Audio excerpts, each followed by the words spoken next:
दोस्तों कल यानी 10 मई को हमारे प्राइम मिनिस्टर ने हैदराबाद से देश के लोगों को चार बड़ी मांगे की कि पेट्रोल डीजल का उपयोग कम कीजिए, गोल्ड कम ली खरीदिए और फॉरेन ट्रेवल अवॉइड कीजिए और ज़्यादा से ज़्यादा खर्च भारत के अंदर कीजिए।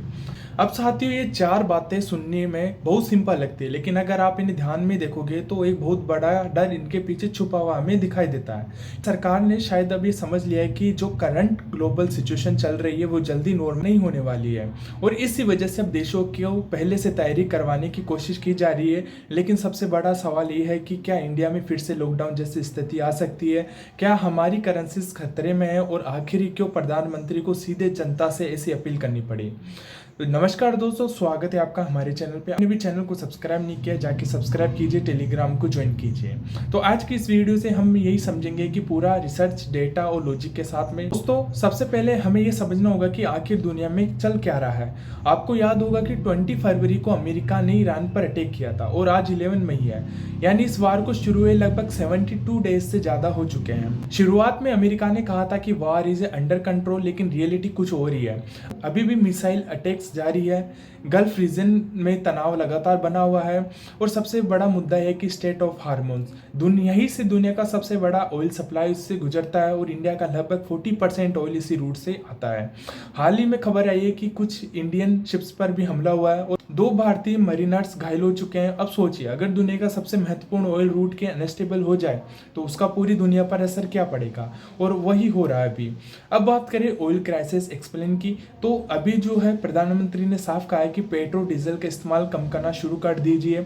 अब ऐसा क्यों कहा जा रहा है? क्योंकि इस साल की शुरुआत में जहां क्रूड ऑयल लगभग $60 प्रति बैरल था, वही कीमत लगातार $100 के ऊपर बनी हुई है। असली प्रॉब्लम सिर्फ ये नहीं है कि जो प्राइस आप न्यूज़ में देखते हो वो अधिकतर बेंचमार्क प्राइस होते हैं, लेकिन फिजिकल मार्केट में कई जगह असली खरीदारी $130 से $140 प्रति बैरल तक हो चुकी है।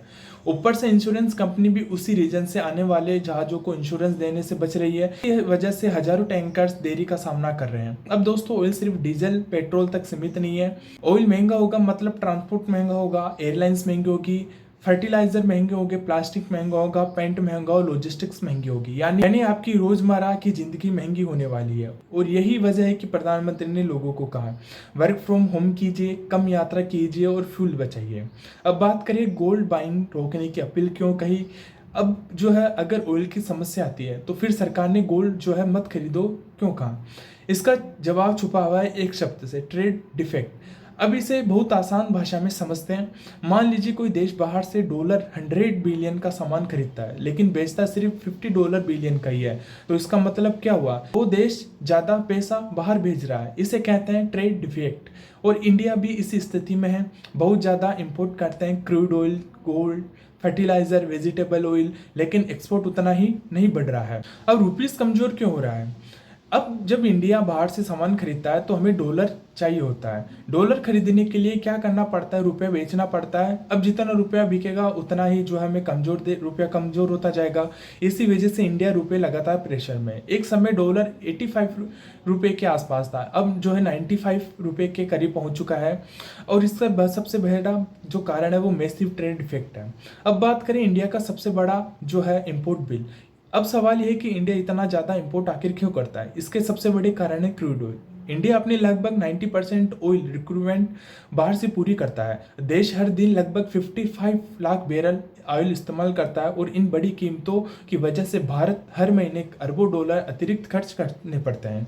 अब सोचिए, इतना सारा डॉलर बाहर जाएगा तो रुपए पर दबाव आएगा या नहीं आएगा। अब बात करें गोल्ड की, तो गोल्ड इंपोर्ट भी बड़ा कारण है। इंडिया अपनी गोल्ड डिमांड का लगभग 90% इंपोर्ट करता है और इसी साल भारत का $72 बिलियन का गोल्ड इंपोर्ट कर चुका है। दिवाली और शादी के सीजन में गोल्ड बाइंग बहुत तेजी से बढ़ती है। अब सरकार क्या सोच रही है कि ऑयल तो जरूरी है लेकिन गोल्ड कुछ समय के लिए रोका जा सकता है, क्योंकि अगर गोल्ड इंपोर्ट में कम होगा तो डॉलर बाहर कम जाएगा और इससे रुपए को थोड़ी राहत मिल सकती है। अब बात करें फॉरेन टूरिज्म पर सरकार क्यों चिंतित है। प्रधानमंत्री ने कहा कि विदेश घूमने कम जाइए। अब इसका कारण है कि जब आप विदेश जाते हैं तो आपको इंडिया रुपए बेचकर डॉलर या दूसरी करेंसी में खरीदना पड़ता है, यानी फिर वही कहानी, रुपए पर प्रेशर। पिछले साल करोड़ों भारतीय विदेश घूमने आए, जिससे बड़ी मात्रा में फॉरेन करेंसी बाहर गई। इसलिए सरकार डोमेस्टिक टूरिज्म को दबाव देना चाहती है, लेकिन यहाँ पर एक प्रैक्टिकल प्रॉब्लम भी है। बहुत सारे लोग कहते हैं कि भारत में कई जगह सुविधा कम है, कॉस्ट ज़्यादा है, सर्विस क्वालिटी उतनी अच्छी नहीं है, इसलिए लोग वियतनाम, श्रीलंका जैसी जगहों पर जा रहे हैं। अब इंडिया जब अपने टूरिज्म में इंफ्रास्ट्रक्चर को मजबूत नहीं करेगा, तब तक सिर्फ अपील से बहुत बड़ा बदलाव आना मुश्किल है। अब बात करूँ लॉन्ग टर्म सॉल्यूशन क्या है, तो ये समस्या एक दिन में पैदा नहीं हुई है और एक दिन में ख़त्म भी होने वाली नहीं है। इंडिया को लंबे समय से टूरिज्म इंप्रूव करना चाहिए था, ऑल अल्टरनेटिव पर काम करना चाहिए था, मैन्युफैक्चरिंग और एक्सपोर्ट पर बढ़ाना चाहिए था, क्योंकि जब फॉरेन टूरिज्म में इंडिया आते हैं तो वो इंडिया करेंसी खरीदते हैं, जिससे रुपये मजबूत होता। लेकिन अभी स्थिति ऐसी है कि हमें मजबूरी में पैसे लेने पड़ रहे हैं। तो दोस्तों, ओवरऑल कंक्लूजन ये कि हाँ, सिचुएशन सीरियस जरूरी है, लेकिन पैनिक करने की जरूरत नहीं है। इंडिया अभी भी दुनिया की सबसे बड़ी इकोनॉमी में से एक है। हमारे पास में स्टैटिक रिजर्व है, अल्टरनेटिव ऑयल सोर्सेज है और गवर्नमेंट की लगातार स्थिति को मैनेज करने की कोशिश कर रही है। लेकिन आने वाले कुछ समय और काफ़ी महीने इंपोर्ट करने वाले हैं। अगर ऑयल प्राइसेस ऐसे ही बढ़ते रहे तो उसका असर आपकी पॉकेट, आपकी सेविंग, आपकी इन्वेस्टमेंट, आपकी पूरी इकोनॉमी पर पड़ेगा। तो फिलहाल के लिए उतना ही। अगर वीडियो पसंद आए तो लाइक करना, चैनल को सब्सक्राइब करना। मिलते हैं कैसे वीडियो के साथ में।